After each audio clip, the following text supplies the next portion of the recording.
আবার এক মিত্র ছিলেন, বড়ই দুঃখী ছিলেন, বিপদে পড়েছিলেন। কি করবেন? ব্যবসা ভালোভাবে চলছিল না, বাড়িতে শান্তি ছিল না, সমস্ত জায়গায় ক্ষতি হচ্ছিল। তাই উনি একজন জ্যোতিষীকে দেখালেন। জ্যোতিষী বললেন, আপনার যে বাড়ি আছে সেটা আপনার জন্য অশুভ, আপনার এই বাড়ি পাল্টে ফেলুন। উনি বাড়ি পাল্টে ফেললেন, তবুও ওনার সমস্যার সমাধান হলো না। তারপর একজন জ্ঞানী ব্যক্তি ওনাকে বললেন যে আপনার জামা কাপড়ের যে রং সেটা বিপদকে আমন্ত্রণ জানাচ্ছে, এই জামা কাপড়গুলিকে পাল্টে ফেলুন। উনি সেগুলো পাল্টে ফেললেন, তাও সমস্যার সমাধান হলো না।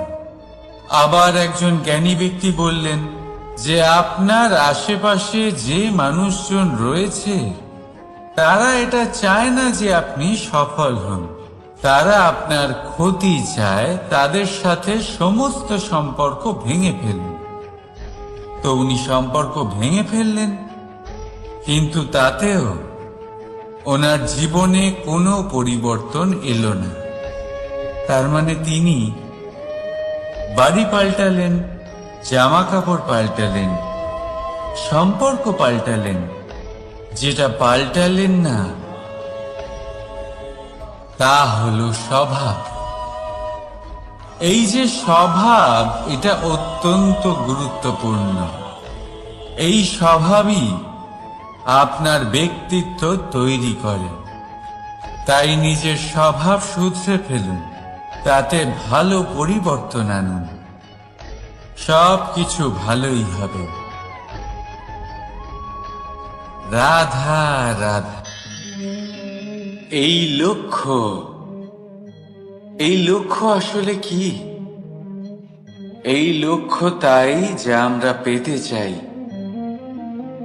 এই সংসারে সুখী কে হয়? সুখী সেই যে তার লক্ষ্য পেয়ে গেছে। দুঃখী কে হয়? দুঃখী সেই যে তার লক্ষ্য এখনো পায়নি। এবারে প্রশ্ন এখন এটাই যে লক্ষ্য সবাই পেতে চায়, লক্ষ্য পাওয়ার জন্য সবাই প্রাণপণ চেষ্টাও করে, তাহলে সবাই তাদের লক্ষ্যে পৌঁছতে পারে না কেন? ঠিক আছে, কোথাও না কোথাও কিছু না কিছু কমতি থেকেই যায়, যাই বাধা থাক। আজকে আমি আপনাকে একটা উপায় বলবো এই লক্ষ্য পাওয়ার জন্য। একটা কাগজ নিন, তাতে একটা চিহ্ন বানান, সেটাই হবে আপনার লক্ষ্য। এবারে সেই লক্ষ্যে পৌঁছানোর একটা পথ বানান। এবারে এই যাত্রাকে ভিন্ন ভিন্ন ভাগে বিভাজন করে দিন। এবারে এটা হলো আপনার পরিকল্পনা। এবার এই পরিকল্পনা ক্রমানুসারে আপনি পালন করতে থাকুন, এইটাই হবে আপনার চেষ্টা। এবার এইভাবে যদি আপনি চেষ্টা করতে থাকেন, যাই আপনার কল্পনা হোক না কেন তা বাস্তব অবশ্যই হবে। তাহলে এই কল্পনাকে বাস্তবে রূপান্তরিত করুন। এইভাবেই নিজের পরিকল্পনা পালন করতে থাকুন।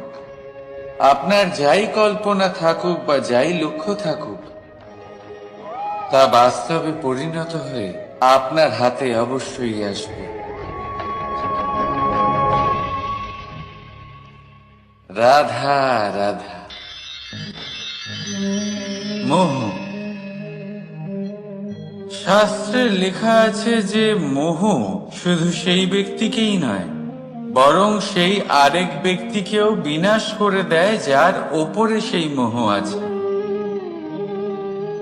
এবারে লোকে কি করেন, এই শাস্ত্রে লেখা কথাগুলি শুধু শাব্দিক অর্থে নেন। এই মোহ, দেখুন, এটা শুভ হতে পারে, শুধু এর রূপ ভিন্ন ভিন্ন হয়। এটা ভালো করে বুঝতে হবে। এবারে মোহ যদি কোনো বস্তুর উপরে থাকে তাহলে তা লালসা হয়ে যায়। মোহ কোনো বিশেষ ব্যক্তির উপরে হয়ে গেলে তা প্রেম নয়, আকর্ষণ হয়ে যায়।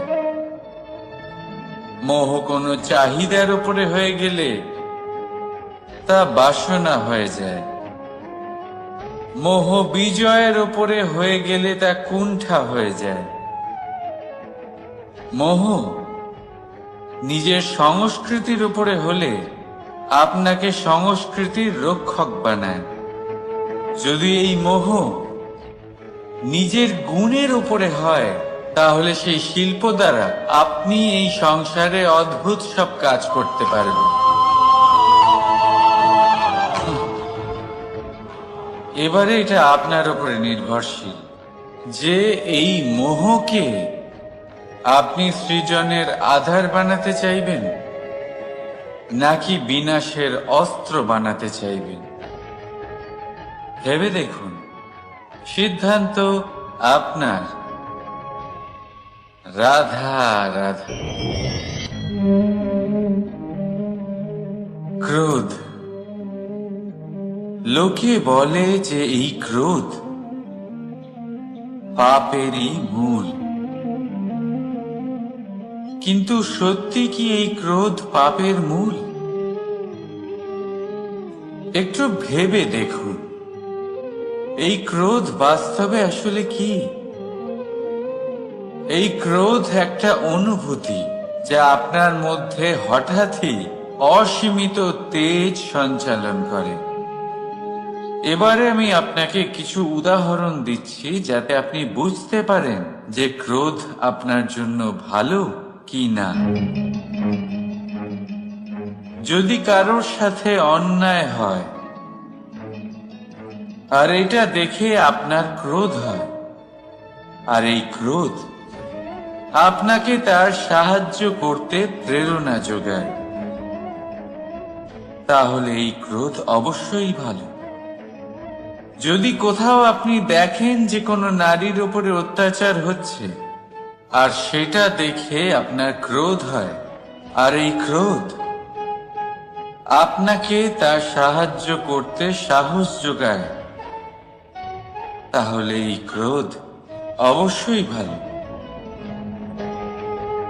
যদি এই সংসারে কোথাও আপনি কোনো অনৈতিক কাজ বা ছলনা দেখেন আর আপনার তাতে ক্রোধ না হয়, কিছুই অনুভব করেন না, তাহলে এটা কাপুরুষতা। তার মানে এটাই যে আপনি আপনার মনুষ্যত্ব হারিয়ে ফেলেছেন। তাই এটা বোঝার চেষ্টা করুন, আপনার ক্রোধের তেজের ব্যবহারের ওপরে নির্ভরশীল হলো এই ক্রোধ আপনার জন্য পাপের সমান নাকি এই ক্রোধ আপনার জন্য পুণ্যের স্থাপক।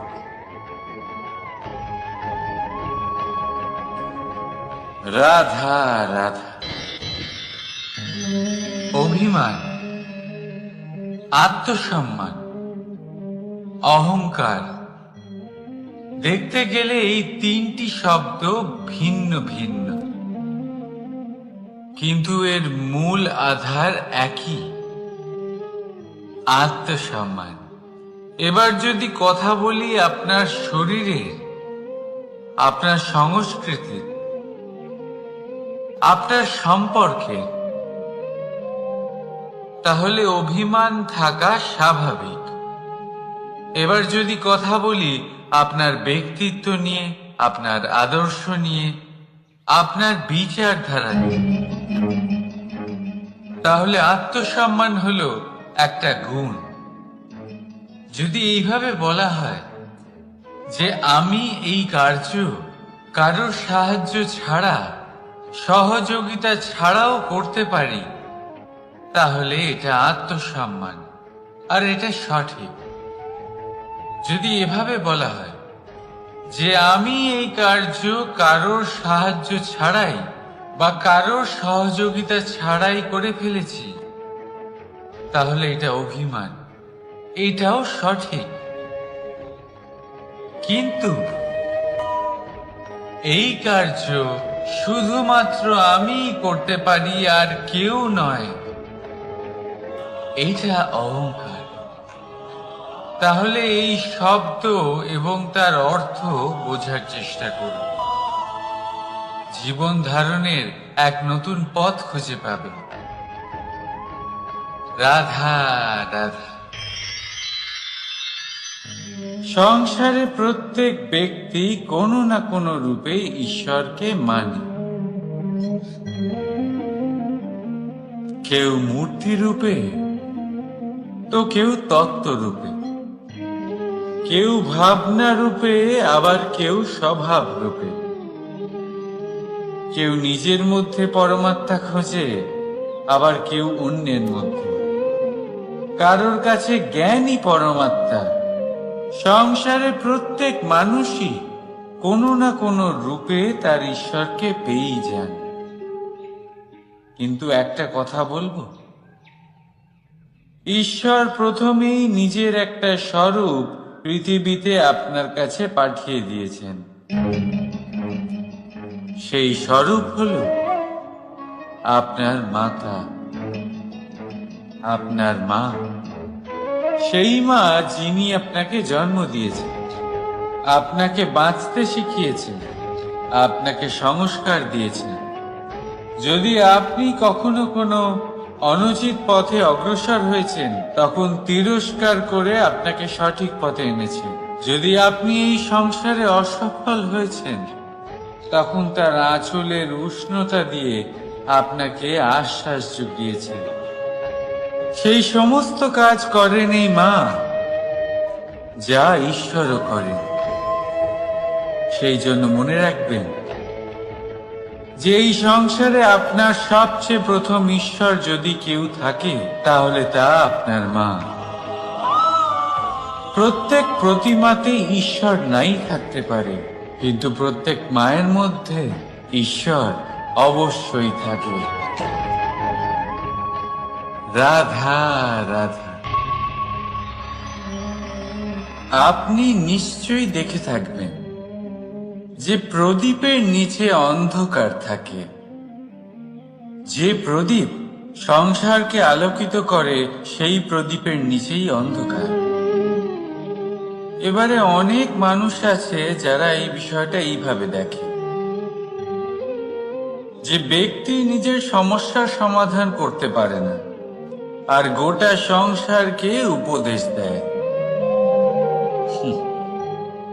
কিন্তু এইটা দেখার আরো একটা দৃষ্টিভঙ্গি আছে, আর সেটা হচ্ছে যে স্বয়ং জ্বলে সংসারকে আলোকিত শুধু সেই করতে পারে যা রাধার বড়ই শীতল হয়।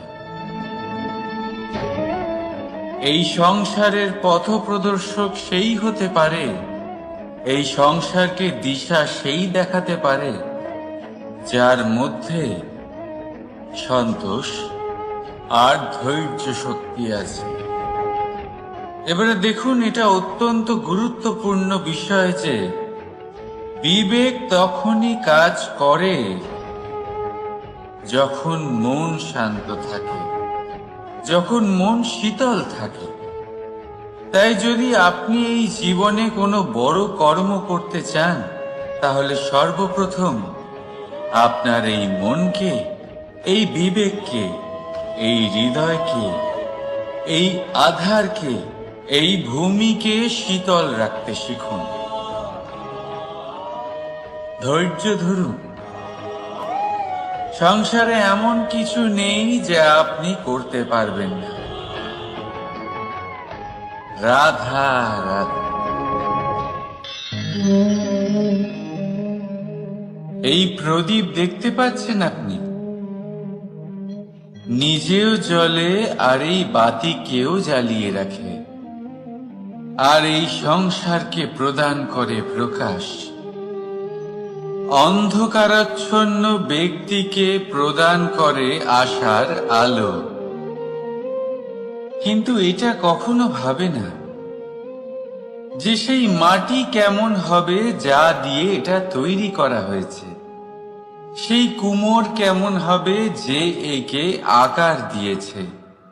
ভাবে না যে একে কিনেছে তার বাড়ি কেমন হবে, তা কতটা সুসজ্জিত। কিচ্ছু নয়, শুধু এই সংসারকে প্রকাশ প্রদান করে। আর হয়তো সেই জন্যই প্রদীপকে এত ভালোবাসা হয়। সে নিজের বা অন্যের বাড়ি দেখে কখনোই জ্বলে না। সে জ্বলে শুধু অন্ধকারের সাথে লড়াই করতে। তাই আপনিও নিজের ব্যবহার এই প্রদীপের মতো করে তুলুন। নিজের পরিচয় সরিয়ে নিঃস্বার্থভাবে কর্ম করে যান, আর নিজের জন্য এক নতুন, এক বিশাল, এক অদ্ভুত পরিচয় তৈরি করুন। রাধা রাধা। এই সংসারে প্রত্যেক ব্যক্তি বড় কিছু করতে চায়, এমন কিছু যা এই সংসারে কেউ আগে কখনো করেনি। এমন জায়গায় পৌঁছতে চায় যেখানে এর আগে কেউ কখনো পৌঁছতে পারেনি। আর কেউ এতে সফলতা অর্জন করে। কিন্তু কিছু মানুষ অসফল হয় কেন? এটাই আমার প্রশ্ন। না তো তাদের ইচ্ছেতে কোনো কমতি থাকে, না কমতি থাকে তাদের চেষ্টায়। তাহলে কেন এরা পিছিয়ে পড়ে? এর উত্তর বড়ই সরল। এই সংসার আপনাদের বলি কিভাবে। আপনারা সকলে সংসারে মহান কাজ করতে চান, সেই মান, সেই সম্মান পেতে চান যা এর আগে কেউ কখনো পায়নি। কিন্তু আপনার সমস্যা এটাও যে এই কাজে সংসার আপনার সাথে থাকছে না।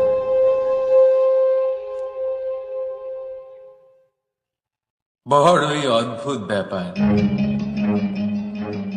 দেখুন, ভুলে যান গোটা সংসারকে। জীবনে একা একা এগিয়ে চলুন। গঙ্গোত্রী থেকে যখন একটি জলের ফোঁটা বেরোয়, তখন সেটা শুধু এক বিন্দু জল। তারপরে যখন সে তার যাত্রা শুরু করে অন্য জলের ফোঁটার সাথে মিশে, তখন সে স্রোতে পরিণত হয়, গঙ্গাতে পরিণত হয়। যদি আপনি জীবনে এগোতে চান, তাহলে একলা এগোতে শিখুন। নির্ভীক হয়ে, সাহসের সাথে, ধনাত্মক চিন্তা নিয়ে জীবনে এগিয়ে চলুন, একা এগিয়ে চলুন। আর দেখবেন সেই মান, সেই সম্মান আপনার জন্যই অপেক্ষা করে আছে। রাধা রাধা। কর্ম। মানুষ সর্বদা কর্ম করতে থাকে, আর এই কর্মের জন্যই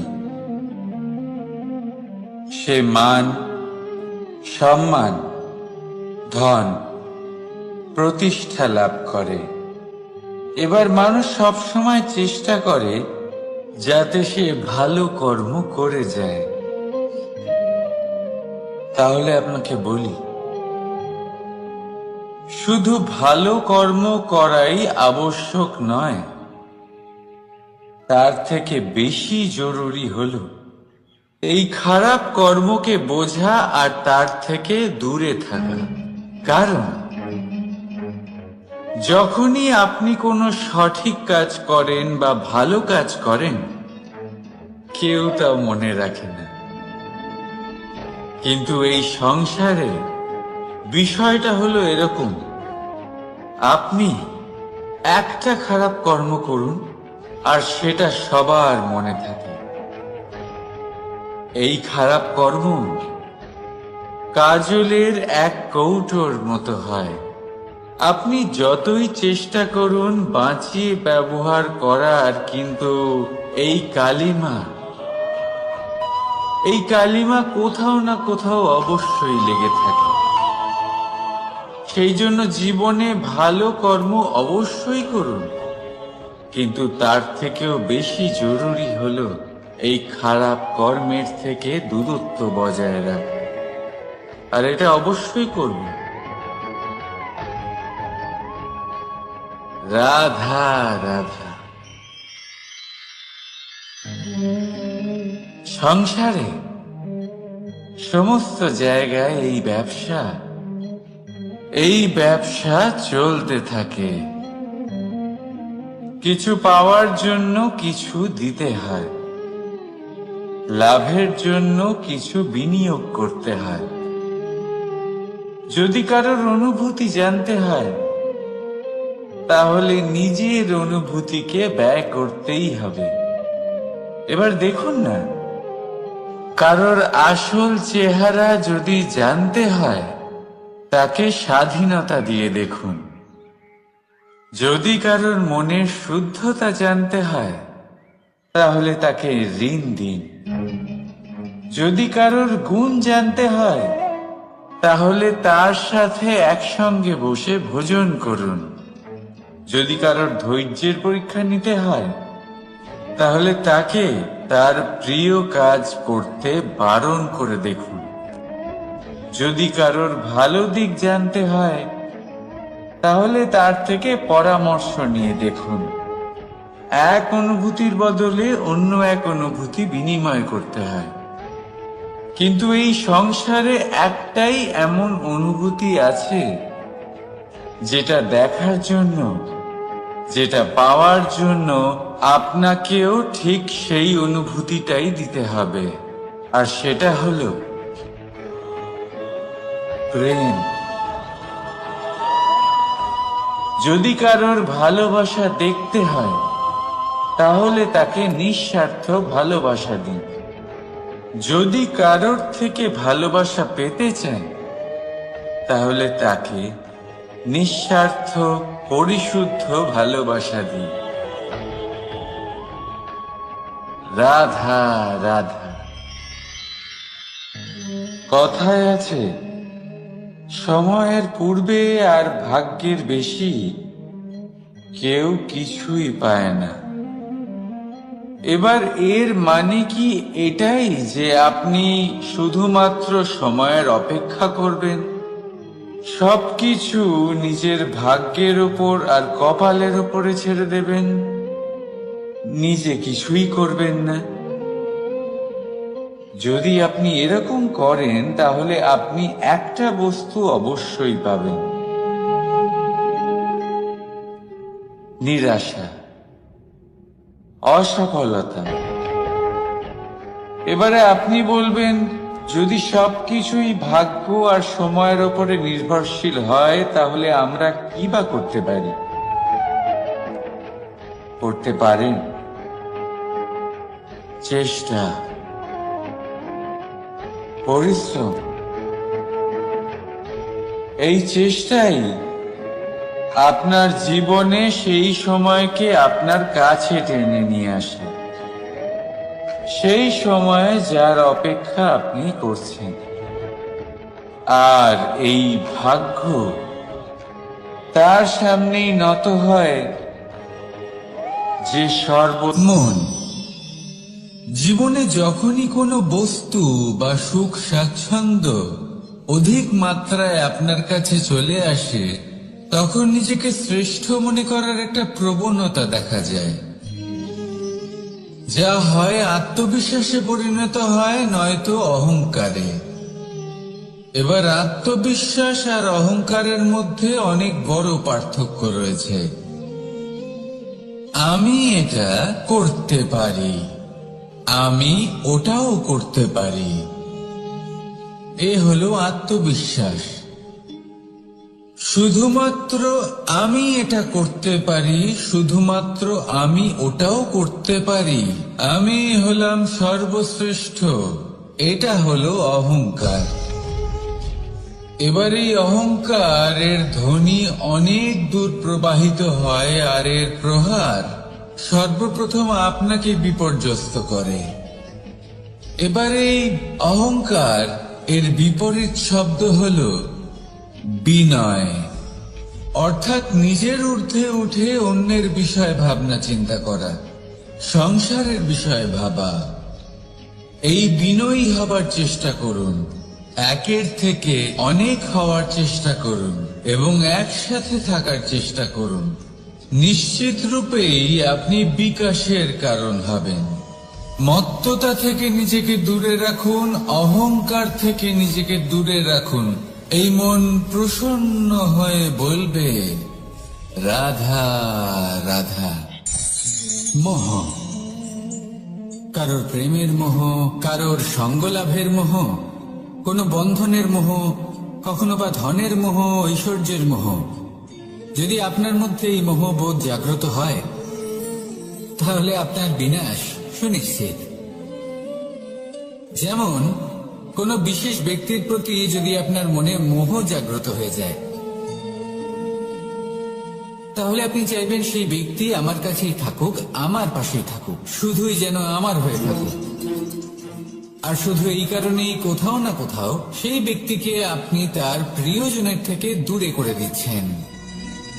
তারপর দুঃখ আসে, নিরাশা আসে, কারণ স্বাধীনতা সেই অনুভূতি যেটা সবার প্রিয়, আর সেই অনুভূতিটাই আপনি তার থেকে কেড়ে নিচ্ছেন।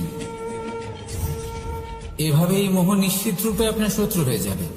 কিন্তু যদি আপনার মোহ থাকে নিজের মাতৃভূমির প্রতি, তার সম্মানের প্রতি, তাহলে আপনি একজন প্রবল রক্ষক হয়ে উঠবেন। যদি আপনার মোহ থাকে আপনার আত্মসম্মানের প্রতি, নীতির প্রতি, তাহলে এই মোহ কখনো আপনাকে অধর্মের পথে চালিত হতেই দেবে না।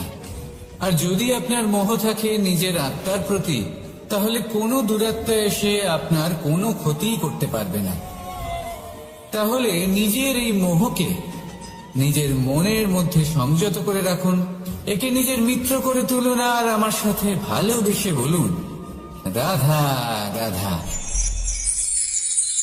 স্বভাব, মানুষের এই স্বভাব কিন্তু খুব গুরুত্বপূর্ণ বিষয়। এটাই নির্ধারিত করে দেয় যে সংসার তাকে ভালোবাসবে নাকি ঘৃণা করবে। এটাই নির্ধারিত করে দেয় যে তার আপনজন মানে তার প্রিয়জন তার সাথে থাকবে নাকি তার থেকে দূরে চলে যাবে। এবার স্বভাব কেমন হওয়া উচিত? কিছু মানুষ বলবেন যে স্বভাব চন্দ্রমার মতো হওয়া উচিত, অত্যন্ত সুন্দর এবং শীতল। কিন্তু চন্দ্রমা নিজেও তো সূর্যের কাছে নিজের প্রকাশের জন্য ঋণী। সূর্যের মতো হয়ে উঠুন। এই সূর্য যখন উদিত হয় তখন শান্ত থাকে, তারপর সারা দিন নিজে প্রজ্বলিত হয় এবং এই সংসারকে প্রকাশ প্রদান করে, যাতে এই সংসার নিজের কর্ম করতে পারে। আর যখন এই সূর্য অস্ত যায় তখনও কোনো কোলাহল করে না, শান্তভাবে অস্ত হয়। সূর্যাস্তের সময় পরিবেশ শান্ত থাকে, সমস্ত পশু পাখি আনন্দে থাকে। সূর্য যখন অস্ত হয় তখন এই আশা নিয়ে অস্ত হয় যে পরের দিন সে আবার উদিত হবে, আর অস্ত হওয়ার পরেও সে চন্দ্রমাকে নিজের প্রকাশ প্রদান করে। যদি আপনিও নিজের উত্থানের সময় অহংকার না করেন এবং নিজের পতনের সময় দুঃখী না হন, আর জীবনে অন্ধকার ঘনিয়ে আসার পরও আপনি অন্যদের সাহায্য করেন, তাহলে সূর্যের মতো আপনি আবার উদিত হবেন, এই সংসারকে প্রকাশ প্রদান করতে পারবেন, সাফল্য লাভ করতে পারবেন। আসুন আমার সাথে ভালোবেসে বলুন, রাধা রাধা। আজ আমরা কথা বলবো মানুষের আরো একটা খুব বড় শত্রুর বিষয়। তার নাম হলো ক্রোধ। এই ক্রোধ হলো একটি জ্বলন্ত কয়লার মতো, যেটা প্রজ্বলিত করে আপনি যার দিকেই ছুঁড়ে মারুন না কেন, সবার আগে কিন্তু আপনারই হাত পুড়ে যাবে। কিন্তু কখনো কখনো এই জীবনে রাগ দেখানোটাও খুব অবশ্যম্ভাবী হয়ে পড়ে। যেমন ধরুন, যদি আমরা কথা বলি সেই ক্রোধের যা আসে যখন আপনি ধর্মকে রক্ষা করছেন, অধর্মের বিরুদ্ধাচরণ করছেন, সত্যের হয়ে রুখে দাঁড়াচ্ছেন, মাতৃভূমির মঙ্গলের কথা ভেবে চলেছেন, নিজের প্রিয়জনদের মঙ্গলের বিষয় ভেবে চলেছেন, তখন ক্রোধের জন্ম হওয়া খুবই স্বাভাবিক আর কোনোভাবেই অনুচিত নয়। কিন্তু যদি তখনও আপনার মনে ক্রোধ জন্ম না নেয়, তাহলে এর অর্থ হলো যে আপনি কোথাও না কোথাও দুর্বল। এই ক্রোধ নামক শত্রুকে যদি মিত্র করে তুলতে হয়, তাহলে পরিস্থিতির সম্যক ধারণা, বিবেক আর ধৈর্য, এই তিনেরই প্রয়োজন। তাই এই ক্রোধকে নিজের মিত্র করে তুলুন আর আমার সাথে ভালোবেসে বলুন, রাধা রাধা। যদি নিজের কথা বলি, তাহলে আমার এই নিয়ে অভিযোগ নেই যে জন্মের পরেই আমাকে মা বাবার থেকে দূরে চলে যেতে হলো। আমার এই নিয়েও অভিযোগ নেই যে একজন মামা যিনি ভাগ্নের জন্য নিজের প্রাণও ত্যাগ করতে পারেন, সেই মামাই আমার প্রাণ কেড়ে নেওয়ার জন্য প্রত্যেক সম্ভাব্য প্রচেষ্টা করলেন। এই নিয়ে অভিযোগ নেই যে মহাযোদ্ধা হওয়া সত্ত্বেও আমাকে সারথি হওয়ার চয়ন করতে হলো। বরং আমি কৃতজ্ঞ, মামা যতই আমার প্রাণ কেড়ে নেওয়ার চেষ্টা করুক, আমি নিজের আত্মরক্ষা করতে পেরেছি। প্রথমে মথুরা ছাড়তে হলো, তারপর বৃন্দাবন ছাড়তে হলো, কিন্তু দ্বারকাকে নির্মাণ করার সুযোগটা আমি পেয়েছি। আমি কৃতজ্ঞ যে একজন সারথি হিসেবে ধর্মস্থাপনের এই রথ আমি এগিয়ে নিয়ে যেতে পেরেছি, এই সংসারকে গীতার জ্ঞান প্রদান করতে পেরেছি। দেখুন, জীবন সেই একই আছে, কিন্তু দৃষ্টিভঙ্গি কতটা গুরুত্বপূর্ণ। এই অভিযোগ আপনাকে জীবনে বাধা দেবে, দুঃখী করে তুলবে, কিন্তু কৃতজ্ঞতা বোধ সেটা আপনাকে একটা সুযোগ দেবে, সেই জীবনকেই আরো আনন্দের সাথে যাপনের সুযোগ। এই সুযোগে সদ্ব্যবহার করুন আর আমার সাথে ভালোবেসে বলুন, রাধা রাধা।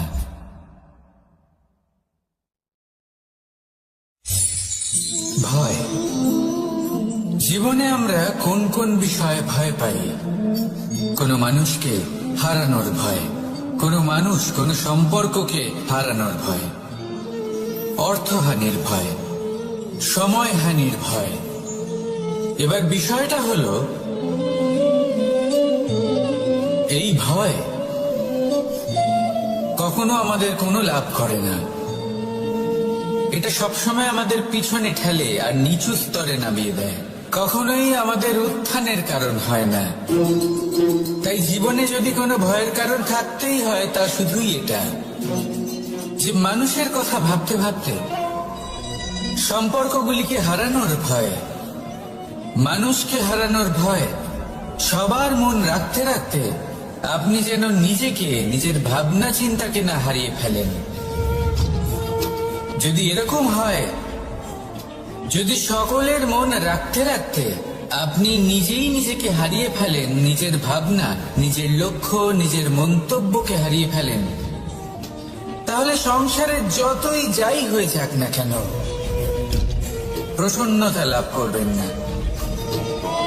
তাই রক্ষা তাকেই করুন যে আপনাকে রক্ষা করে, আপনার মানসিকতা, আপনার ব্যক্তিত্ব, আপনার লক্ষ্যকে রক্ষা করে। আর যদি কোনো বিষয় ভীত হতে হয়, তবে আপনি যেন নিজের উদ্দেশ্যের থেকে দূরে না চলে যান। তাহলে আসুন আর আমার সাথে ভালোবেসে বলুন, রাধা রাধা। জীবনের পঞ্চমহাভূতের দ্বিতীয় তত্ত্ব হল মাটি, ভূমি, ধারা, যে ধারণ করে, যে আমাদের সকলকে ধারণ করে, ভালো হোক বা মন্দ, নিজের কর্তব্য পালন করে। আর এটাই শিক্ষা আমাদের জন্য। আমাদেরকেও আমাদের সকল কর্তব্য পালন করতে হবে, তা সে আমাদের নিজেদের প্রতি হোক, আমাদের পরিবারের প্রতি হোক, সমাজের প্রতি হোক বা ঈশ্বরের প্রতি। এই শিক্ষা আমাদের মাটি দিয়ে থাকে। এ আমাদের পদতলে পিষ্ট হয়েও তার বদলে আমাদের বনস্পতি প্রদান করে। অগ্রসর হতে পদক্ষেপ নেওয়ার সময় আমরা পা দিয়েই ধরিত্রীকে পিছনে ঠেলি, কিন্তু এই মাটি আমাদের ঘৃণা করে না। সে আমাদের পরবর্তী পদক্ষেপের জন্য অপেক্ষা করে আর স্বাগত জানায়।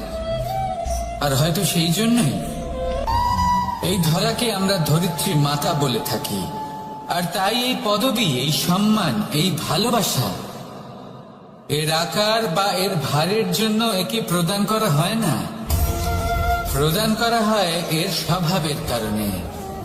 আপনিও যদি ধরিত্রীর মতো হতে পারেন, যদি আপনিও নিজের সকল কর্তব্য পালন করেন, বিশ্বাসের সাথে তা স্বীকার করে নিতে পারেন, যদি অন্য কারোর সাফল্যেও আপনি প্রসন্ন হতে শিখতে পারেন, যদি আপনি একটু কষ্ট সহ্য করে অন্য কাউকে প্রসন্নতা প্রদান বা অন্য কাউকে সেবা করতে পারেন, তাহলে আপনিও মাটির মতোই মহান হয়ে উঠতে পারবেন। তাহলে আসুন আর আমার সাথে ভালোবেসে বলুন, রাধা রাধা। প্রেম, এই প্রেম যতটাই সরল ঠিক ততটাই জটিল হয়। এই প্রেমের দুই রূপ হয়, সবলতা আর দুর্বলতা। নির্বাচন হলো আপনার। এবার যদি একটা উদাহরণ দিয়ে আপনাকে বোঝাই, তাহলে মাতা পিতাকে দেখুন। মাতা পিতা সন্তানকে কখনো কখনো এত স্নেহ দিয়ে ফেলেন যে তাকে বাইরে কোথাও যেতেই দেন না, আর তার ফলে সন্তান এতটাই দুর্বল হয়ে পড়ে যে এমনও হয় তারা সারা জীবন বাড়িতেই বসে থাকে। এবার যদি এই মাতা পিতাই এই ভালোবাসায় সাহস জুগিয়ে দেন, সেই সন্তানকে বলে দেন যে যাও, এই সংসারকে অনুভব করো, নিজের প্রারব্ধ নিজেই রচনা করো, এই সংসারে সব থেকে শ্রেষ্ঠ হয়ে দেখাও, সব থেকে উঁচুতে উঠে দেখাও, তাহলে সন্তান অবশ্যই এটা করে দেখাতে পারে। এবার আপনি নিজের প্রেমের দ্বারা আপনজনদের দুর্বল করবেন নাকি তাদের সবল করবেন, সিদ্ধান্ত আপনারই। আসুন আর আমার সাথে ভালোবেসে বলুন, রাধা রাধা। জীবনের পঞ্চমহাতত্ত্বের মধ্যে পঞ্চম তত্ত্ব অগ্নি। অগ্নি যা জ্বালাতে সাহায্য করে, কিন্তু তা উত্তাপও প্রদান করে। নিশ্চিত রূপে অগ্নি আমাদের জ্বালিয়ে দিতে পারে, কিন্তু আপনি কি কখনো এটা ভেবে দেখেছেন যে আগুন, তাকে নিজেকে কতটা জ্বলতে হয়, তাকে নিজেকে কতটা তাপ সহ্য করতে হয়। ও নিজে জলে আমাদের উত্তাপ প্রদান করার জন্য, ও নিজে জলে আমাদের ঊর্জা দেবার জন্য, আমাদের আলো দেবার জন্য, অন্ধকারে পথ দেখানোর জন্য, শত্রুর সাথে মোকাবিলা করার জন্য আমাদের সাহায্য করে নিজে জ্বলে। যখন আমরা কোনো দেবতার জন্য যজ্ঞ করি, তখন দেবতার ভোজন গ্রহণ করার নিমিত্ত হয় এই অগ্নি। কত কিছু ওকে সহ্য করতে হয় আমাদের এত কিছু দেবার জন্য। আপনিও আগুনের মতো হয়ে উঠুন, নিজে কষ্ট সহ্য করুন অন্যকে সাহায্য করার জন্য, তাদের জীবন উদ্ধার করার জন্য, নিজের প্রিয়জনের জন্য, নিজের পরিবারের জন্য, নিজের মাতা পিতার জন্য, এই সমাজের জন্য। নিজে কষ্ট সহ্য করুন, প্রকাশের কেন্দ্রবিন্দু হয়ে উঠুন, আর সকলকে পথ প্রদর্শন করুন, সবাইকে পথ দেখান।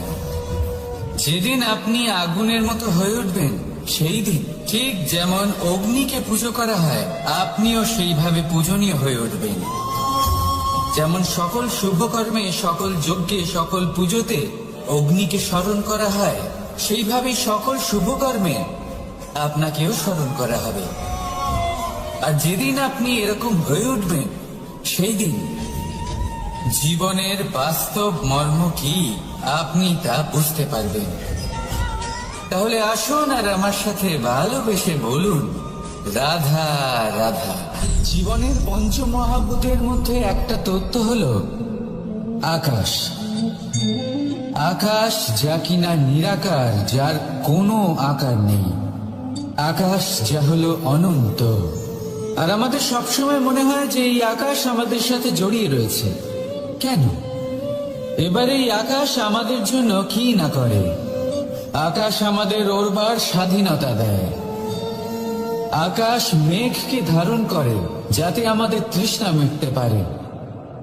এই আকাশ সূর্য এবং চন্দ্রকে তার যথাস্থান দেয় যাতে আমরা প্রকাশও পেতে পারি, আবার অন্ধকারও, যাতে আমাদের জীবনে সামঞ্জস্য বজায় থাকে। আকাশের থেকে অনেক কিছুই শেখার রয়েছে। যদি আমরাও আকাশের মতো হতে পারি, আমাদের আপনজনদের সেই স্বাধীনতা দিতে পারি যাতে তারা উঠতে পারেন, যাতে তারা নিজেদের স্বপ্ন পূরণ করতে পারেন, যার ফলে তারা নিজেরাই এই জীবনকে অনুভব করতে পারেন, নিজের পায়ে দাঁড়াতে পারেন, তাহলে ভাবুন আমাদের অস্তিত্ব কতটা বড় হয়ে যাবে। যদি আপনি আকাশের মতো হতে পারেন, তাহলে আপনিও আকাশের মতোই অনন্ত হয়ে উঠবেন। তাহলে আসুন আর আমার সাথে ভালোবেসে বলুন, রাধা রাধা। কেউ বলে জীবন খুব ক্ষণস্থায়ী, কেউ বলে জীবন হলো একটা সুন্দর স্বপ্নের মতো, আবার কেউ বলবে জীবন হলো এক কঠোর সত্য। কিন্তু জীবন আসলে কি? জীবন হলো আপনারই প্রতিবিম্ব, একটা দর্পণ। অর্থাৎ আপনি জীবনকে সেইভাবেই পাবেন যেরকম আপনি নিজেকে প্রতিপন্ন করবেন। যদি আপনি দর্পণের দিকে তাকিয়ে হাসেন, তাহলে আপনি সামনে হাসি মুখী দেখতে পাবেন। এবার যদি আপনি গম্ভীর হয়ে থাকেন, তাহলে আপনি একজন রুষ্ট ব্যক্তি দেখতে পাবেন। শেষে সবথেকে বেশি গুরুত্বপূর্ণ হলো আপনার চেষ্টা। আপনাকে সবসময় চেষ্টা করতে হবে যাতে আপনি নিজেকে প্রসন্ন এবং ইতিবাচক মনোভাবে রাখেন। এটা হলো আপনারই উত্তরদায়িত্ব, তাকে পালন করুন। এই মনকে প্রসন্ন রাখুন, এই সংসারকে সুন্দর বলে মনে হবে। আর এই মন প্রসন্ন হয়ে বলবে, রাধা রাধা।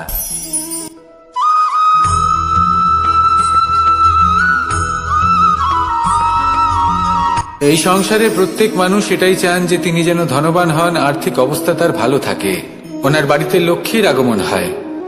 কিন্তু সেটা হবে কি করে, সেটাই হলো প্রশ্ন।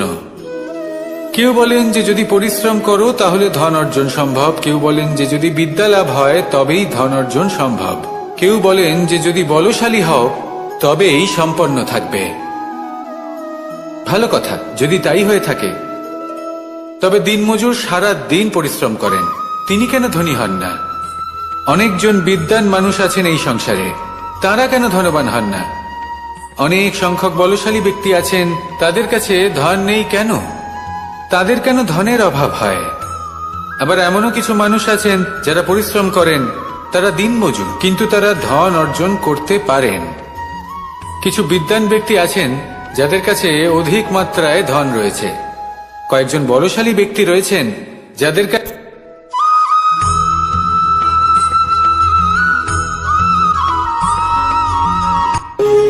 যখন মানুষের মৃত্যু হয় তখন কি হয়? অনেক সংখ্যক মানুষ শোক পালন করতে চলে আসেন। যে ব্যক্তি মৃত্যু লাভ করেছেন তার অনেক বস্তু থাকে যেগুলো তার প্রিয়, যেগুলো তিনি ব্যবহার করেছেন। তার শয্যা, তার বস্ত্র, তার আভূষণ সবকিছু তার থেকে বিচ্ছিন্ন করা হয় এবং খালি হাতে তাকে শ্মশানের উদ্দেশ্যে রওনা করা হয়। আমি আপনাকে এই প্রশ্ন করতে চাই, আপনি এই সংসারে কি অর্জন করেছেন? ধন, সম্পত্তি, বস্ত্র, আভূষণ, এই সব কিছু যে আপনি অর্জন করেছেন, আপনার মৃত্যুর পরে তা আপনার থেকে দূর হয়ে যাবে। এর উত্তর হলো একটাই, আপনার কর্ম। শুধু সেটাই আছে যা একান্ত আপনার, আর শুধু সেটাই এই সংসার থেকে চলে যাওয়ার পরেও সংসারেই জীবিত থাকবে।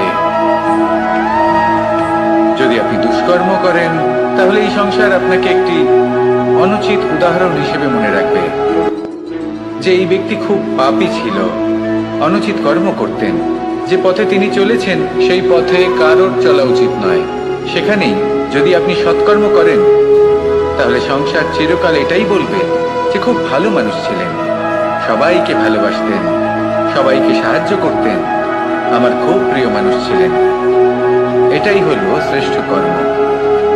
সেই জন্য জীবনে শুধুমাত্র ধন, সম্পত্তি, আভূষণ এই সব অর্জন করতে গিয়ে নিজের মনোনিবেশ করবেন না।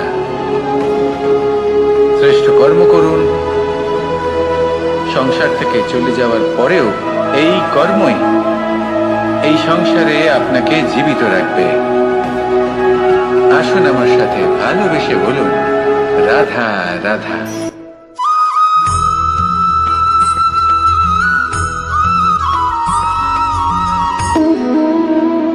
সম্পর্ক হলো আমাদের জীবনের একটি আধার। কিছু সম্পর্ক এমন যা আমরা জন্মসূত্রে লাভ করি, যেমন পরিবার, মা, বাবা। কিছু সম্পর্ক আছে যা আমরা জীবনে অর্জন করে থাকি, তা সে প্রেমের হোক, স্নেহের হোক বা বন্ধুত্বের। এই সকল সম্পর্ক লাভ করার বা গড়ে তোলার 5টি ধাপ রয়েছে। প্রথম ধাপ, কোনো ব্যক্তির সাথে আলাপ হওয়া, তার সাথে কথা বলা বা তাকে দেখা।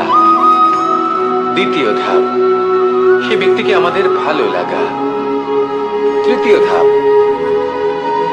আমাদের এটা চাইতে শুরু করা যে জীবনে এই ব্যক্তি যেন আমাদের বন্ধু হন, আমাদের জীবনে থাকে, বা আমাদের কাউকে ভালোবেসে ফেলা। আর এটা আমাদের ভাবা বা চাওয়া যে সেই ব্যক্তি যেন আজীবন আমার সাথে থাকেন, আমার জীবনে আমার সাথী হয়ে। চতুর্থ ধাপ, লাভ করা। এবার এই ধাপটি অনেক মানুষের পক্ষেই খুবই সরল হয়, বড়ই সরলভাবে নিজেদের সঙ্গীকে লাভ করে থাকেন। কিছু মানুষের জন্য এই ধাপ অত্যন্ত কঠিন হয়ে থাকে। অনেক প্রতিকূল পরিস্থিতির উপর জয়লাভ করে তারা সঙ্গীকে লাভ করেন, কিন্তু লাভ অবশ্যই করেন। এরপরে আসে পঞ্চম, অন্তিম এবং সব থেকে গুরুত্বপূর্ণ ধাপ। সেটা হলো সেই সম্পর্ক পালন করা। এটা হলো এমন এক বিষয় যা প্রত্যেক মানুষের শেখা উচিত।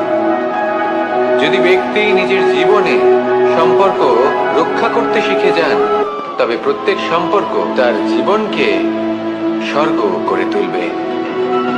আসুন আর আমার সাথে ভালোবেসে বলুন, রাধা রাধা।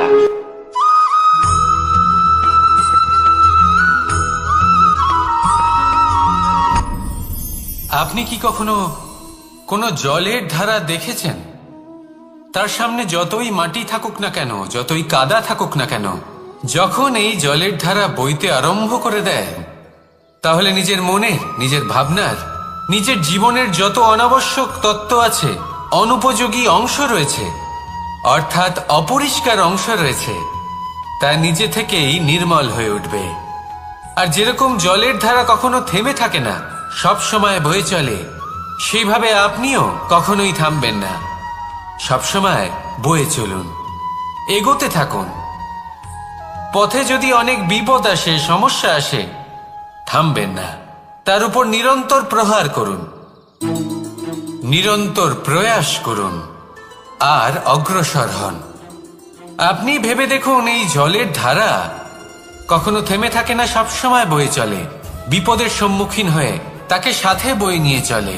সেই জন্য জলের ধারা, প্রবাহমান এই ধারা, এর থেকে কখনো দুর্গন্ধ আসে না, এতে কখনো ময়লা জমতে পারে না, বরং পালিত হয় সুন্দর প্রাণবন্ত জীবজন্তু, যেমন সুন্দর ছোট মাছ। তাই আপনিও এটাই করুন, কখনো থামবেন না, শুধু চলতে থাকুন, জলের ধারার মতো বইতে থাকুন। আপনি আপনার লক্ষ্য অবশ্যই খুঁজে পাবেন, আর তার সাথে নিজের অন্তরের যে মালিন্য রয়েছে তা আপনি নিজেই নিজের থেকে দূরে করে দেবেন। তাহলে আসুন আর আমার সাথে ভালোবেসে বলুন, রাধা রাধা।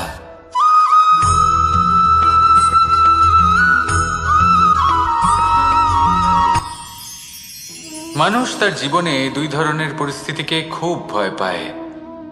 এক, কোনো কারণবশত কারোর সামনে নত হওয়া। দুই, কোনো কারণে নিজের চরিত্র থেকে, নিজের মূল্যবোধ থেকে বিচ্যুত হওয়া। এবার কেন হয় এরকম যে কথায় কথায় কারোর সামনে নত হতে হয়? কেন বারংবার নিজের চরিত্র থেকে চ্যুত হতে হয়? এরকম কেন হয়? এটা তখনই হয় যখন আমাদের শিক্ষা এবং মূল্যবোধের অভাব থাকে। যদি মানুষের মধ্যে প্রকৃত শিক্ষা থাকে তাহলে এই সংসারে কোনো সময় এবং কারোর সামনেই নত হওয়ার কোনো প্রয়োজন নেই। যদি মানুষের মধ্যে মূল্যবোধ থাকে তাহলে তাকে নিজের মূল্যবোধ বা চরিত্র থেকে বিচ্যুত হতে হয় না, তা সে যাই হয়ে যাক না কেন। কোনো বালককে যদি জন্ম থেকেই সুশিক্ষার অধিকারী করা হয়, শিক্ষিত করা হয়, মূল্যবোধের অধিকারী করা হয়, তবে সে এই সংসারে এমন কর্ম করবে যাতে সে নিজেকে, নিজের পরিবারকে, সমগ্র সমাজকে গর্বিত করতে পারে। শিক্ষা লাভ করুন, মূল্যবোধ লাভ করুন এবং আমার সাথে ভালোবেসে বলুন, রাধা রাধা।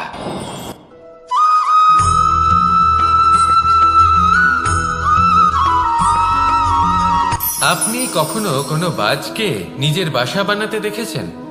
এই বাজ যখনই কোনো বাসা বানায় তখন উঁচু গাছের ডালে বা কোনো পর্বতের শিখরে বাসা বানায়, অনেক উচ্চতায়, আর সেখানে তার সন্তানও জন্মগ্রহণ করে। যখন এই সন্তানেরা জন্মায় তখন এই বাজ খুবই ভালোবেসে এবং খুব সাবধানে এদের পালন পোষণ করে। নিজের ঠোঁট দিয়ে তাদের ঠোঁটে খাবার পরিবেশন করে। কিন্তু যেই সেই সন্তানেরা হৃষ্টপুষ্ট হয়ে যায় এবং সেই কথা বাজ নিজে বুঝতে পেরে যায়, সেই বাজ নিজেই সেই বাসা ছিন্ন ভিন্ন করে দেয়। সেই সন্তান যাদের সবেমাত্র ডানা গজিয়েছে, কিভাবে উঠতে হয় তারা জানে না, সেই সন্তানগুলিকে উচ্চতা থেকে ঠেলে দেয়। সেই সন্তান প্রথমে ভয়ভীত হয়ে যায়। তারা সামনে মৃত্যুকে দেখতে পেয়ে ভয়ের কারণে তাদের ডানা ঝাপটাতে থাকে, আর সেই প্রক্রিয়াতেই সেই সন্তানগুলি উড়তে শুরু করে দেয়।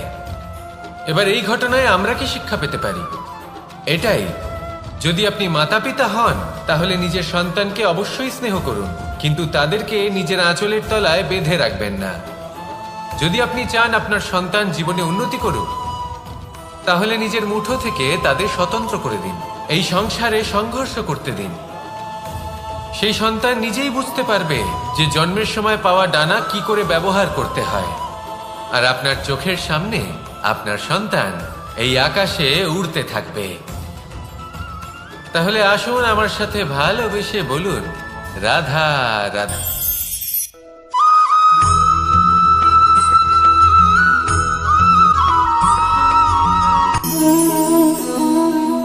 নিয়তি।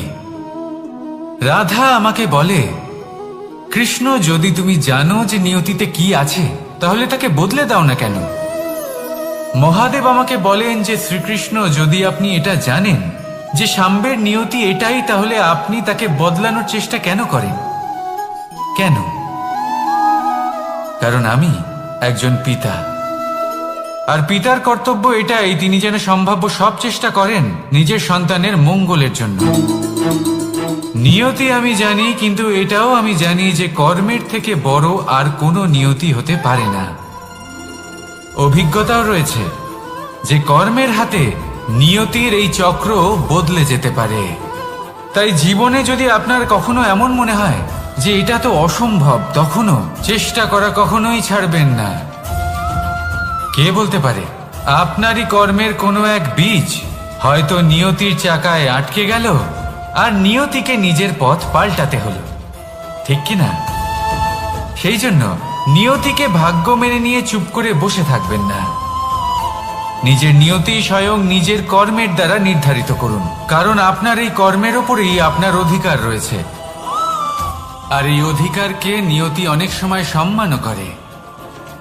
তাহলে আসুন আর আমার সাথে ভালোবেসে বলুন, রাধা রাধা।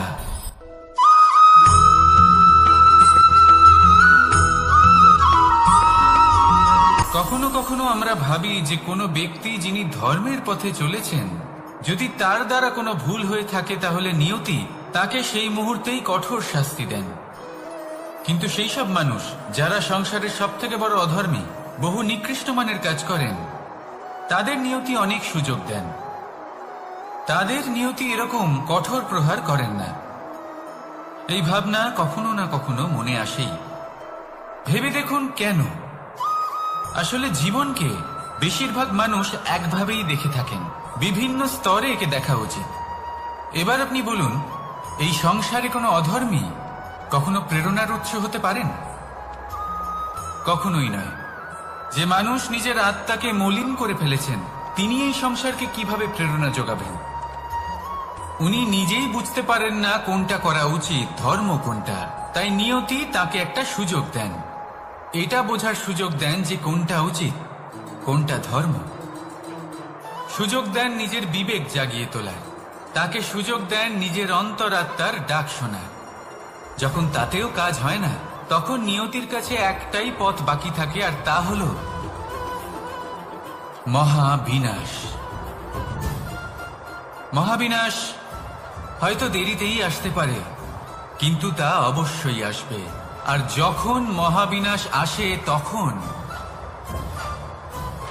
মহাবিনাশের যন্ত্রণা সমগ্র মানব জীবনের যন্ত্রণার থেকে অনেক বেশি হয়। এই কথাটা সবসময় মনে রাখবেন। আর অন্যদিকে যে মানুষ ধর্মের পথে চলছেন, তার দ্বারা যদি কোনো ভুল হয়ে থাকে, তখন নিয়তি তার পরীক্ষা নেন। কিছুক্ষণের জন্য মানুষের মনে হতে পারে নিয়তি তাকে কঠোর শাস্তি দিয়েছেন।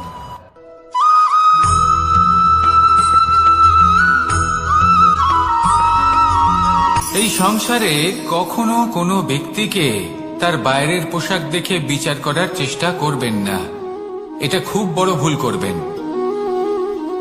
যেমন আমরা জীবনে অনেক সময় এমন করি, ধরুন কোথাও একটা গাছ দেখলাম, খুব বিশাল আকারের একটা গাছ, যেটা মাটির থেকে অনেক উঁচুতে পৌঁছে গেছে, যার বিশাল শাখা আছে। সেগুলো দেখে আমরা ভাবি যে এই গাছে হয়তো কত সুস্বাদু ফল আছে, আমরা সেই গাছের পরিচর্যা করতে থাকি। আবার অন্যদিকে হলো একটি তৃণ, যেটা মাটি থেকে কিছুটা উঁচুতে পৌঁছেছে, কিন্তু সেই তৃণর নিচে, মাটির নিচে অত্যন্ত সুস্বাদু ফল বা সবজি জন্ম নেয়, যা আমাদের স্বাস্থ্যের পক্ষে অত্যন্ত উপকারী। সেই জন্য কখনো আবরণ দেখে কাউকে বিচার করতে চেষ্টা করবেন না। তার বদলে এটা বোঝার চেষ্টা করুন যে আপনার সামনে যে ব্যক্তি আছে বা বস্তু আছে, তার বিশেষত্ব কি। যদি এই বিশেষত্ব বোঝার ক্ষমতা আপনি অর্জন করেন, যদি এই শিল্প আপনি নিজের ভেতরে জাগ্রত করেন, তাহলে এই সংসারে বিশেষত্ব কি সেটা আপনি জানতে পারবেন। আর এই সমস্ত খেলা দৃষ্টি থেকে নয়, দৃষ্টিভঙ্গি থেকে জন্ম নেয়। দৃষ্টিভঙ্গি সবসময় শুভ রাখুন, আর আমার সাথে ভালোবেসে বলুন, রাধা রাধা।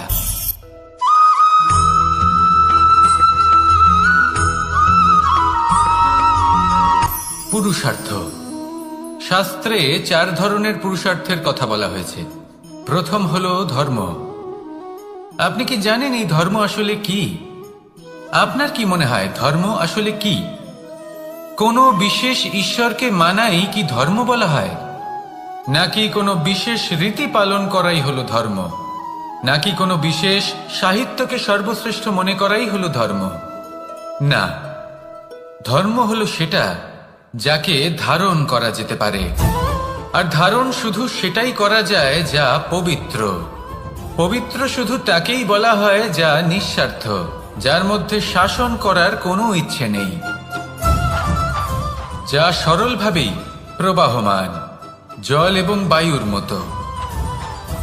যখন কোনো ব্যক্তি ধর্মকে ধারণ করেন এবং সেই ধর্ম সেই ব্যক্তিকে রক্ষা করে, তখন তাকে ধর্ম বলা হয়। ধর্ম যা রক্ষা করে অহংকার থেকে, খারাপ চিন্তার হাত থেকে। সেই জন্য পুরুষার্থ গড়ে তোলার আগে, ধর্ম পালন করার আগে, ধর্মের প্রকৃত অর্থ কি সেটা বুঝে নিন। এটা জেনে রাখুন যে সমস্ত ধর্মের আধার, সমস্ত ধর্মের ভিত শুধুমাত্র ভালোবাসা। আসুন আর এই ভালোবাসার সাথেই বলুন, রাধা রাধা।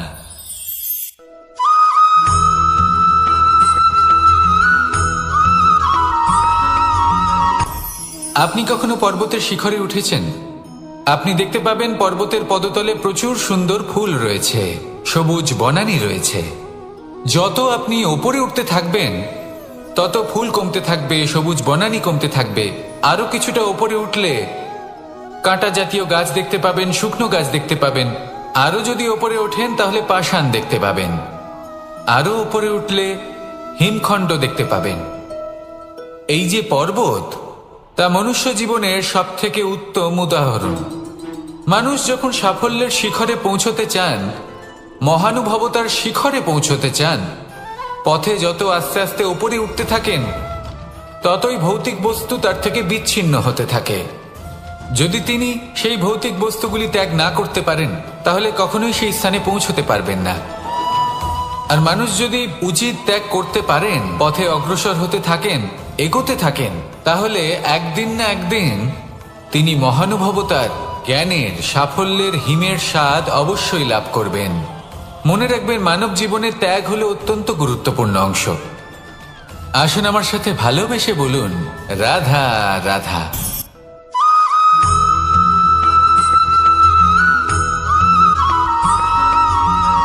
কেউ বলে জীবন খুব ক্ষণস্থায়ী, কেউ বলে জীবন হলো একটা সুন্দর স্বপ্নের মতো, আবার কেউ বলবে জীবন হলো এক কঠোর সত্য। কিন্তু জীবন আসলে কি? জীবন হলো আপনারই প্রতিবিম্ব, একটা দর্পণ। অর্থাৎ আপনি জীবনকে সেইভাবেই পাবেন যেরকম আপনি নিজেকে প্রতিপন্ন করবেন। যদি আপনি দর্পণের দিকে তাকিয়ে হাসেন, তাহলে আপনি সামনে হাসি মুখী দেখতে পাবেন। এবার যদি আপনি গম্ভীর হয়ে থাকেন, তাহলে আপনি একজন রুষ্ট ব্যক্তি দেখতে পাবেন। শেষে সবথেকে বেশি গুরুত্বপূর্ণ হলো আপনার চেষ্টা। আপনাকে সবসময় চেষ্টা করতে হবে যাতে আপনি নিজেকে প্রসন্ন এবং ইতিবাচক মনোভাবে রাখেন। এটা হলো আপনারই উত্তরদায়িত্ব, তাকে পালন করুন। এই মনকে প্রসন্ন রাখুন, এই সংসারকে সুন্দর বলে মনে হবে। আর এই মন প্রসন্ন হয়ে বলবে, রাধা রাধা।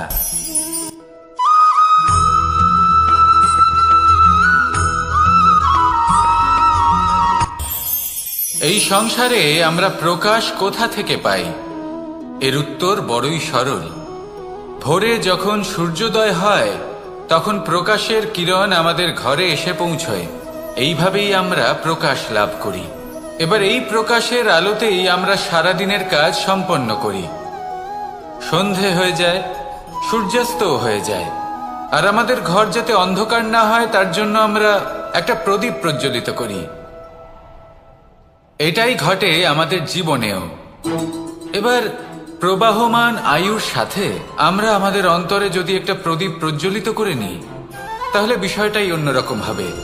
এবার আপনি বলবেন, কোন প্রকাশের কথা বলছি যে আমাদের অন্তরে জাগ্রত করা সম্ভব? আমাদের আত্মার মাঝে প্রেমের প্রকাশ জাগ্রত করার কথা বলছি। কারণ আমাদের এই জীবন, এও হলো দিনের আলোর মতো। আজ প্রকাশ আছে, কিন্তু কোনোদিন অবশ্যই অস্ত হবে। কিন্তু অস্ত হবার আগে যদি আমরা আমাদের আত্মার মাঝে প্রেমের এই প্রকাশ উজ্জ্বলিত করে নিই, তাহলে আমাদের সন্ধ্যাকালও আমরা আনন্দে এবং প্রেমে যাপন করব।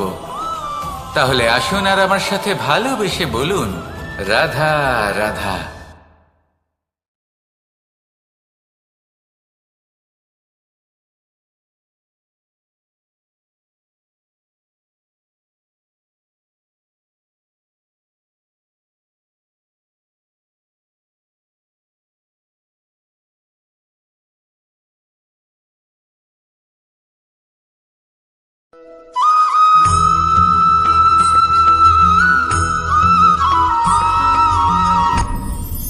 আপনি কি কখনো কোনো জলের ধারা দেখেছেন?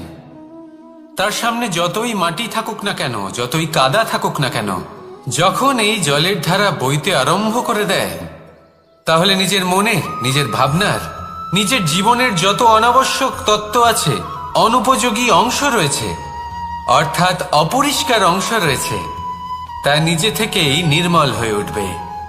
আর যেরকম জলের ধারা কখনো থেমে থাকে না, সব সময় বয়ে চলে, সেইভাবে আপনিও কখনোই থামবেন না।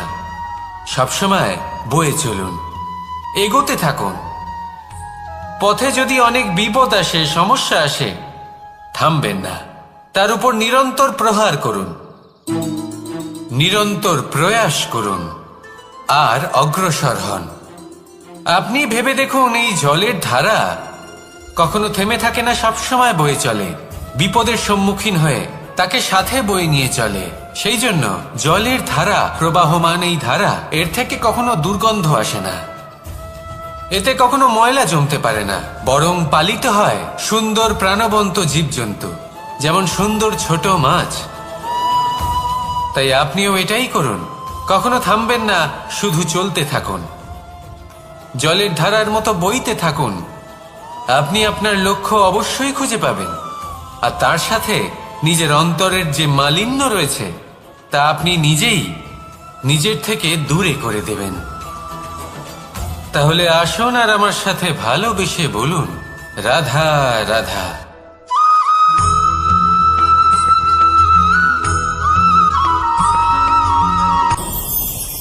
ভয়ের সাথে আমরা সবাই পরিচিত, কষ্টও আমরা সবাই পেয়েছি। কখনো কখনো আমরা অসুস্থ হয়ে পড়ি, আর এমন সময় হলে মাতার মমতা, কখনো বাবার স্নেহ, কখনো বন্ধুদের পাশে থাকার অনুভূতি আমাদের রোগ নিরাময়ে সাহায্য করে। কখনো যদি আমরা নিরাশ হয়ে পড়ি, তখন যদি আমাদের কোনো আপনজন আমাদের দুটো ভালো কথা বলে, তখন আমাদের মনোবল বেড়ে যায়। ঠিক তেমন সংসারের এই রঙ্গমঞ্চে যদি আপনি পীড়িত অনুভব করেন, কিছু শুভ কথা আলোচনা করুন, কিছু স্তুতি গান করুন, কিছু মুহূর্তের জন্য হলেও নিজের ইষ্টদেবের কথা স্মরণ করুন আর প্রার্থনা করুন। সাহস বাড়বে, শক্তিও বৃদ্ধি পাবে এবং সামনে এগিয়ে চলার পথও দেখতে পাবেন। তখন এই মন প্রসন্ন হয়ে বলবে, রাধা রাধা।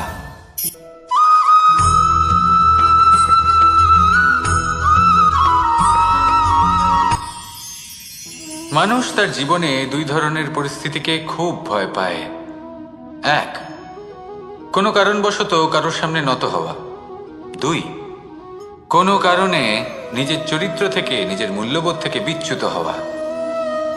এবার কেন হয় এরকম যে কথায় কথায় কারোর সামনে নত হতে হয়? কেন বারংবার নিজের চরিত্র থেকে চ্যুত হতে হয়? এরকম কেন হয়?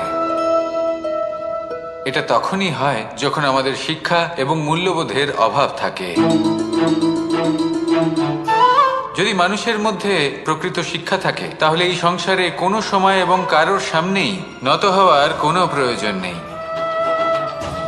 যদি মানুষের মধ্যে মূল্যবোধ থাকে, তাহলে তাকে নিজের মূল্যবোধ বা চরিত্র থেকে বিচ্যুত হতে হয় না, তা সে যাই হয়ে যাক না কেন।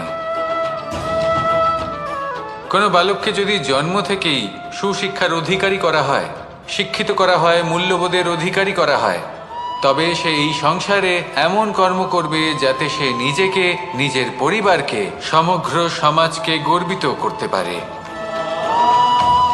শিক্ষা লাভ করুন, মূল্যবোধ লাভ করুন এবং আমার সাথে ভালোবেসে বলুন, রাধা রাধা।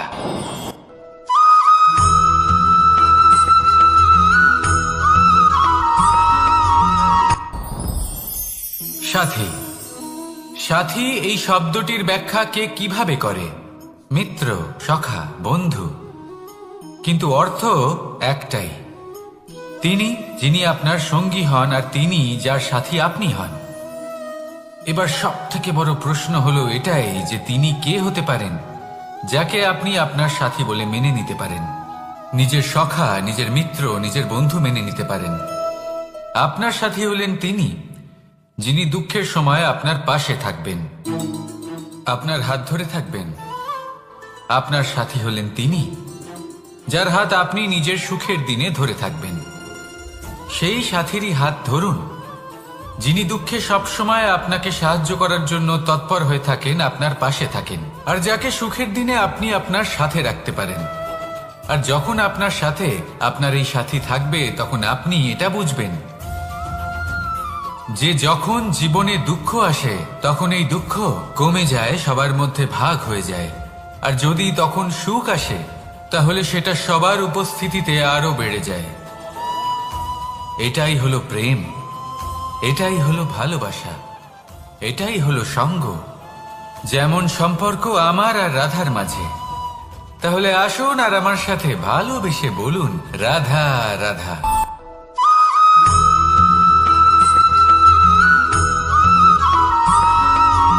কখনো কখনো আমরা ভাবি যে কোনো ব্যক্তি যিনি ধর্মের পথে চলেছেন, যদি তার দ্বারা কোনো ভুল হয়ে থাকে, তাহলে নিয়তি তাকে সেই মুহূর্তেই কঠোর শাস্তি দেন। কিন্তু সেই সব মানুষ যারা সংসারের সব থেকে বড় অধর্মী, বহু নিকৃষ্ট মানের কাজ করেন, তাদের নিয়তি অনেক সুযোগ দেন। তাদের নিয়তি এরকম কঠোর প্রহার করেন না। এই ভাবনা কখনো না কখনো মনে আসেই। ভেবে দেখুন কেন? আসলে জীবনকে বেশিরভাগ মানুষ একভাবেই দেখে থাকেন, বিভিন্ন স্তরে একে দেখা উচিত। এবার আপনি বলুন, এই সংসারে কোনো অধর্মী কখনো প্রেরণার উৎস হতে পারেন? কখনোই নয়। যে মানুষ নিজের আত্মাকে মলিন করে ফেলেছেন, তিনি এই সংসারকে কিভাবে প্রেরণা যোগাবেন? উনি নিজেই বুঝতে পারেন না কোনটা করা উচিত, ধর্ম কোনটা। তাই নিয়তি তাকে একটা সুযোগ দেন, এটা বোঝার সুযোগ দেন যে কোনটা উচিত, কোনটা ধর্ম। সুযোগ দেন নিজের বিবেক জাগিয়ে তোলার, তাকে সুযোগ দেন নিজের অন্তরাত্মার ডাক শোনার। যখন তাতেও কাজ হয় না, তখন নিয়তির কাছে একটাই পথ বাকি থাকে, আর তা হল মহাবিনাশ। মহাবিনাশ হয়তো দেরিতেই আসতে পারে, কিন্তু তা অবশ্যই আসবে। আর যখন মহাবিনাশ আসে, তখন মহাবিনাশের যন্ত্রণা সমগ্র মানব জীবনের যন্ত্রণার থেকে অনেক বেশি হয়। এই কথাটা সবসময় মনে রাখবেন। আর অন্যদিকে যে মানুষ ধর্মের পথে চলছেন, তার দ্বারা যদি কোনো ভুল হয়ে থাকে, তখন নিয়তি তার পরীক্ষা নেন। কিছুক্ষণের জন্য মানুষের মনে হতে পারে নিয়তি তাকে কঠোর শাস্তি দিয়েছেন।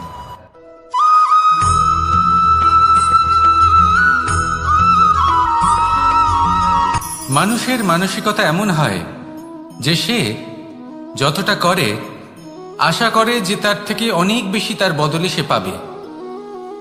দেখুন, সবকিছুই আপনার ভাবনা চিন্তার উপর নির্ভর করছে। আপনি যদি ফলের বিষয়ে ভেবে কর্ম করতে থাকেন, তাহলে সেটা অনুচিত।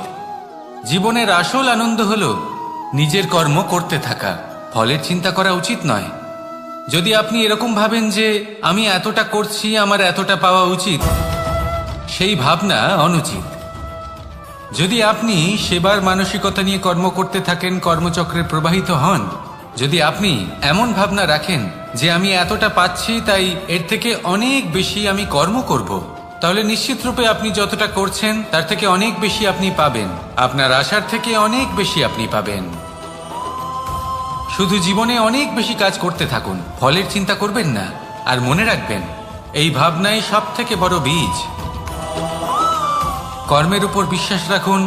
জীবনে যা যা আপনি চান সবই সুখময় হবে। আসুন আর আমার সাথে ভালোবেসে বলুন, রাধা রাধা।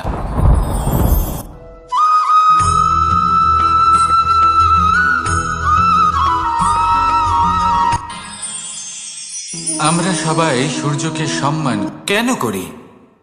কারণ আমরা জানি যে সন্ধেবেলা যখন সূর্যাস্ত হবে, তখন শুধুমাত্র অন্ধকার বাকি থাকবে। ঠিক কিছুটা এরকমই হয় আমাদের মাতা পিতাও, যিনি আমাদের জন্ম দেন, আমাদের ভরণ পোষণ করেন, আমাদের বড় করেন, আমাদের প্রেম প্রদান করেন। কখনো কখনো তাদের মুখ থেকে কটু কথা নিঃসৃত হয়, আমাদের দুঃখ হয়, কিন্তু তখন আমাদের এটা বোঝা উচিত এগুলি নিঃসৃত হচ্ছে আমাদেরই মঙ্গলের জন্য। যেমন সূর্যদেব, উনিও উত্তাপ দিয়ে থাকেন আমাদেরই মঙ্গলের জন্য, যাতে ফসল পাকতে পারে, যাতে জল বাষ্প হয়ে মেঘ হতে পারে, বৃষ্টি হতে পারে, আর এই সংসারে নিরন্তর জলের প্রবাহ থাকে। আমাদের মাতা পিতা, তাদের কঠোর আচরণ, তাদের কঠোর অনুশাসনের পেছনে লুকিয়ে থাকে ওনাদের ভালোবাসা। আমাদের তা বুঝতে হবে, সসম্মানে ওনাদের গ্রহণ করতে হবে। কারণ ঠিক সূর্যাস্তের পরে যেমন চতুর্দিক অন্ধকারচ্ছন্ন হয়ে যায়, তেমনি আমাদের জীবন থেকে যখন আমাদের মাতা পিতা চলে যায়, তখন আমাদের জীবনেও শুধু এবং শুধুমাত্র অন্ধকারই ছেয়ে থাকে। সেই জন্য নিজের মাতা পিতাকে সম্মান করুন, ওনাদের ভালোবাসা প্রদান করুন। এই মন আর এই জীবন প্রসন্ন হয়ে বলবে, রাধা রাধা।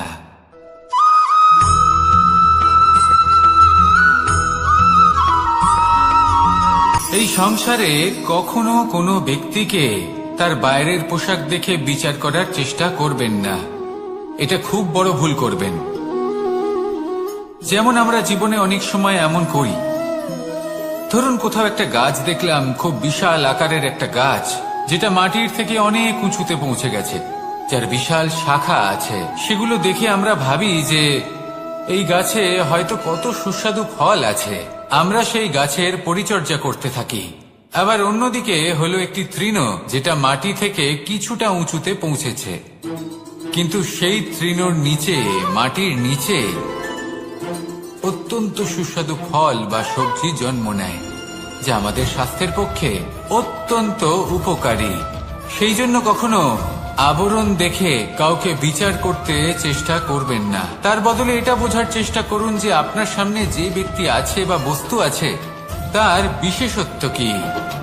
যদি এই বিশেষত্ব বোঝার ক্ষমতা আপনি অর্জন করেন, যদি এই শিল্প আপনি নিজের ভেতরে জাগ্রত করেন, তাহলে এই সংসারে বিশেষত্ব কি সেটা আপনি জানতে পারবেন। আর এই সমস্ত খেলা দৃষ্টি থেকে নয়, দৃষ্টিভঙ্গি থেকে জন্ম নেয়। দৃষ্টিভঙ্গি সবসময় শুভ রাখুন, আর আমার সাথে ভালোবেসে বলুন, রাধা রাধা।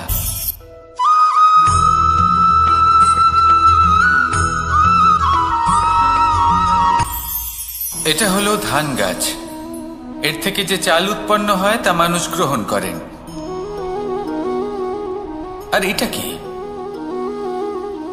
এ হলো জংলি ঘাস। একবার ভেবে দেখুন, যদি এই জংলি ঘাস ধান গাছের আশেপাশে থাকে তাহলে কি হবে? ধান উৎপন্ন হতে পারবে? তা উৎকৃষ্ট হতে পারবে? আমরা কি তা গ্রহণ করতে পারবো? কখনোই নয়। এই জংলি ঘাস ধানকে নষ্ট করে দেবে, কিন্তু নিজে জীবিত থাকবে। এটাই হলো আজকের শিক্ষা। এই সংসারে যদি আপনি নীতির পথে চলতে চান, উচিত কর্ম করতে চান, সংসারকে সেবা করতে চান, তাহলে জংলি ঘাসের মতো ব্যক্তিদের থেকে সবসময় দূরে থাকতে হবে। সেই ব্যক্তি যারা দুর্নীতি এবং মিথ্যা দ্বারা পরিপূর্ণ, যাদের ব্যবহার অশুভ, যাদের অনেক অশুভ গুণ রয়েছে, তারা সঠিক নয়। সেই সকল ব্যক্তি যাদের চরিত্র অত্যন্ত দুষ্ট হয়, তারা হয় শুভ চরিত্রের ব্যক্তিকে একদম নষ্ট করে দেয়, নয় নিজের মতো বানিয়ে তোলে। তাই যদি আপনি নীতির পথে চলতে চান, এই সংসারের জন্য শুভ কর্ম করতে চান, তাহলে সেই সঙ্গ লাভ করুন যে সঙ্গ জ্ঞানে পরিপূর্ণ, যাদের মধ্যে অনেক গুণ আছে, যাদের থেকে প্রতিদিন কিছু শিখতে পারবেন। এমন ব্যক্তির সাথে জীবন অতিবাহিত করুন। দুরাচারীদের থেকে দূরে থাকুন। তবেই এই মন প্রসন্ন হয়ে বলবে, রাধা রাধা।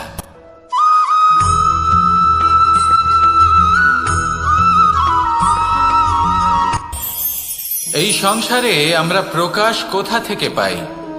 এর উত্তর বড়ই সরল। ভোরে যখন সূর্যোদয় হয়, তখন প্রকাশের কিরণ আমাদের ঘরে এসে পৌঁছয়। এইভাবেই আমরা প্রকাশ লাভ করি। এবার এই প্রকাশের আলোতেই আমরা সারাদিনের কাজ সম্পন্ন করি। সন্ধে হয়ে যায়, সূর্যাস্তও হয়ে যায়। আর আমাদের ঘর যাতে অন্ধকার না হয়, তার জন্য আমরা একটা প্রদীপ প্রজ্বলিত করি। এটাই ঘটে আমাদের জীবনেও। এবার প্রবাহমান আয়ুর সাথে আমরা আমাদের অন্তরে যদি একটা প্রদীপ প্রজ্বলিত করে নিই, তাহলে বিষয়টাই অন্যরকম হবে। এবার আপনি বলবেন, কোন প্রকাশের কথা বলছি যে আমাদের অন্তরে জাগ্রত করা সম্ভব? আমাদের আত্মার মাঝে প্রেমের প্রকাশ জাগ্রত করার কথা বলছি। কারণ আমাদের এই জীবন, এও হলো দিনের আলোর মতো। আজ প্রকাশ আছে, কিন্তু কোনোদিন অবশ্যই অস্ত হবে। কিন্তু অস্ত হবার আগে যদি আমরা আমাদের আত্মার মাঝে প্রেমের এই প্রকাশ উজ্জ্বলিত করে নিই, তাহলে আমাদের সন্ধ্যাকালও আমরা আনন্দে এবং প্রেমে যাপন করব। তাহলে আসুন আর আমার সাথে ভালোবেসে বলুন, রাধা রাধা।